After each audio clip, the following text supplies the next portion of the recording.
اكتشفنا مكان في 204 دجلة المعادي اسمه كوكيت فرنش روتيسري. المكان عندهم اوت دور كبير وسط الاشجار والاندور بديكور لطيف.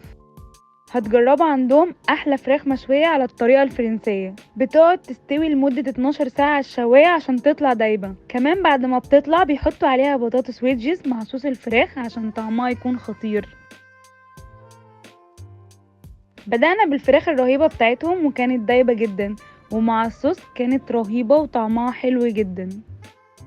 جربنا كمان التشيكن ستريبس، بيكون متغرق بصوص الباربيكيو مع التشيكن وينجز بصوص الباربيكيو، بجد طعمهم جامد قوي.